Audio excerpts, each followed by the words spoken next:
Okay, this problem was actually kind of deceptively tricky. So let's go ahead and get started on it. The fencing used for sides A and B, for AB, costs $11 per meter. So if I want to know how much it costs to put a fence just from A to B, I'm going to have to do $11 times however many meters long it is. Okay, because that's the cost, $11 for every meter. So if this is X meters long, the cost for it would be 11X. The fencing for the other three sides costs $3 per meter. So since this is a rectangle, if this is length X, this is length X. But I don't multiply it by 11, instead I multiply it by 3. So the length is X, but I'm going to times it by 3 to get how much it costs. Now these two sides are going to be different from these, so I'm going to call them Y. But they're also worth $3 each. So that's how I got started on this. I also know that the area of this rectangle is going to be 525, so that's length times width. So X times Y has to equal 525. Okay, and so I have an expression, or I have an equation for my area, and I can also write an equation for my total cost. Okay, so this is my area, and then my money, or my cost, I can write the equation. If I add these all together, that will give me my total cost. So 11X plus 3X plus 3Y plus 3Y, that's going to be equal to total cost. I'll call total cost C. So what I want to do is I want to be able to write a single equation with one variable for the cost.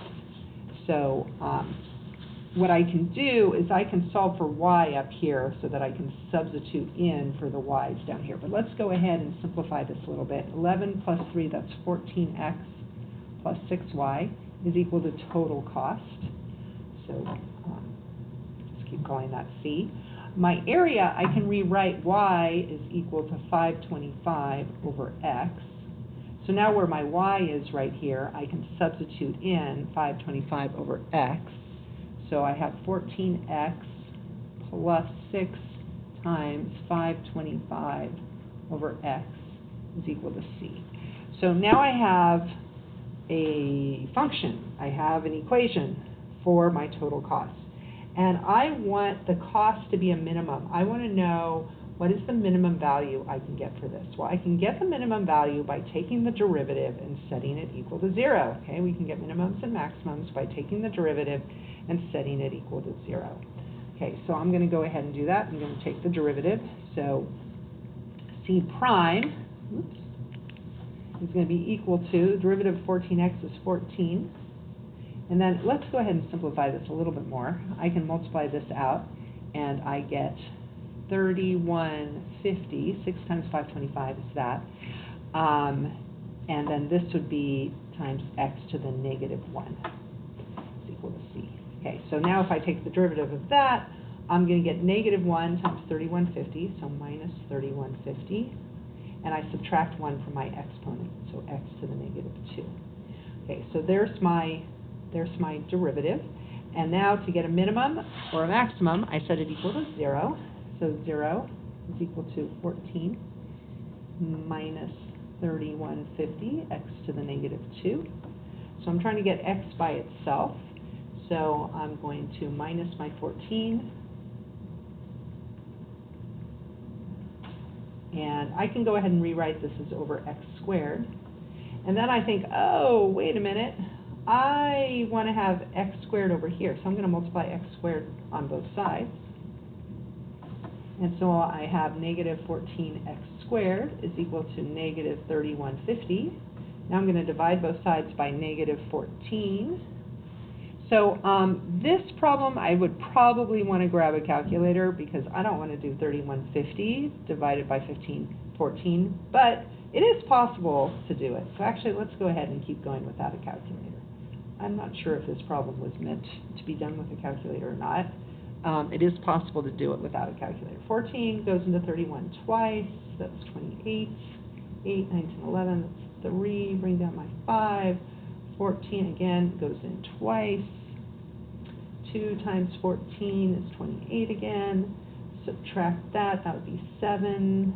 Bring down my 0. I believe that's 5. 5 times 4 is 20. Carry my 2. So, yep, and 225. So if I divide both sides by negative 14, I get x squared is equal to 225. And then if you recognize that, if I square root it, I get x is equal to plus or minus 15.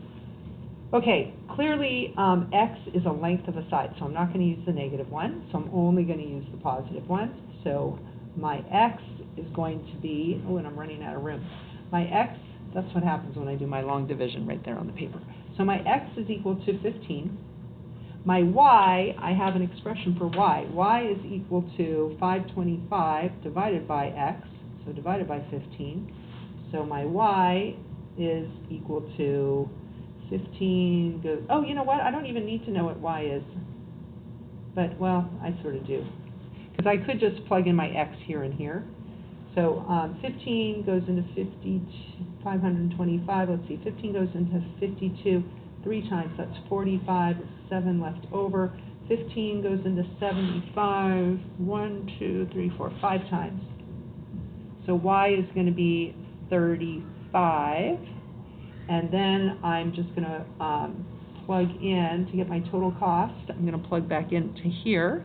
So I'm going to have 14 times 15 plus 6 times 35. And I'm actually thinking this might be easier to just do it back on here. Maybe I'm going to go back and do it on here, because if I'm not using a calculator, this is getting hard. So I'm going to do it back on here. So I said x was 15, so 3 times 15 is 45. Y, I said, was 35, so 3 times 35 is equal to 105. So this one's also 105. And 11, this one's equal to 11 times 15, which is 165. And then I can add those all together. So using the space over here again, I have 105 plus 105 plus 165 plus 45. I get 20, carry my 2, 12, I get 420. So $420 is the answer. Whoops, can you see that? $420 is the minimum cost. That's what it's going to give me. Okay, $420 is my minimum.